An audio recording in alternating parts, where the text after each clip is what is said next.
Good evening, Tova Felder. I wanted to giving a little shout out to the Clifton Department with my family to help ensure that our child gets the education and the supports that he deserves and needs. So thank you to everybody in that team. I'd also like to give a big thank you to all of Clifton's school teachers in this Teacher Appreciation Week and teachers everywhere.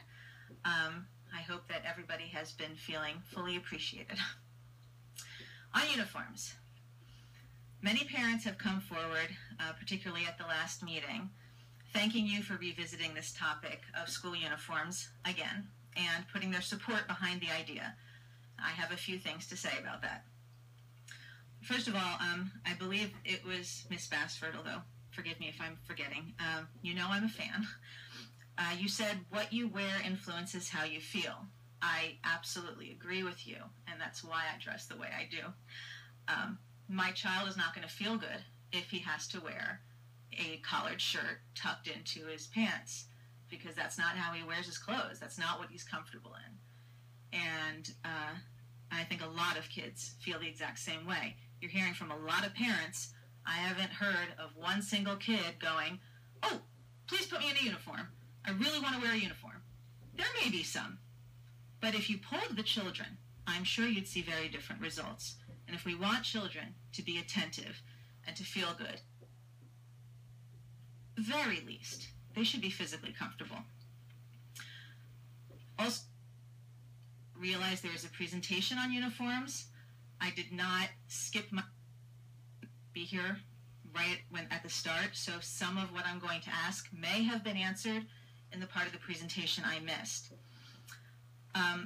Last time, at least one board member indicated that he didn't even know that the survey about uniforms was being sent out. That seems unacceptable to me. If there is secrecy or underhandedness on this board, then the board on the whole has a big problem and cannot possibly be serving our community as it is supposed to. This board has not, to my knowledge, offered any real reason for revisiting this topic other than a vague, "some parents are interested." I'm sorry, but this is simply not good enough for me. Not to even entertain this idea. What are the ills in Clifton that are causing us to look toward uniforms as the salvation? Do we have tremendous truancy problems? Are there gang fights in the If it's because some kids have fancier clothes, that is not a reason to tell an entire district full of children that they have.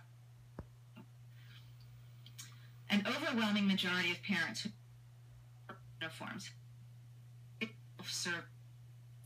uniforms would make their lives easier. It would reduce time spent on choosing what to wear in the morning and eliminate arguments altogether about what they are allowed to wear, than buying other kinds of clothes. I can appreciate that. But for one child, mornings can sometimes be hectic. However, and this is a really important however, this board should not be contemplating a policy change like this based on nothing more than, "it will make my life easier."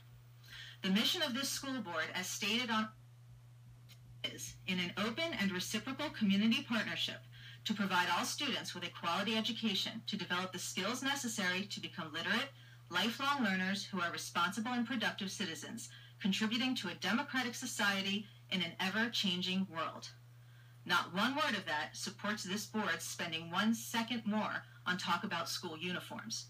You want to prepare children for a democratic society? You don't do that by stripping them of their rights to choose their own clothing. So instead of talking about enforcing the existing reasonable dress code, talk about making repairs to our buildings. Talk about has soap and paper towels. Talk about hiring more teachers so that my kid doesn't have 26 kids in his class. Talk about creating a climate where children can be Talk about how to get more parents involved in their children's schooling so that our parent school organizations aren't relying on the same handful of parents to support every school activity they fundraise for. Talk about how to improve educational opportunities for our children who don't speak English as their first language, challenges, and for our children with physical disabilities. Don't talk about how to make mornings easier for some parents. That isn't your job. Do your job. I'll do mine. Thank you.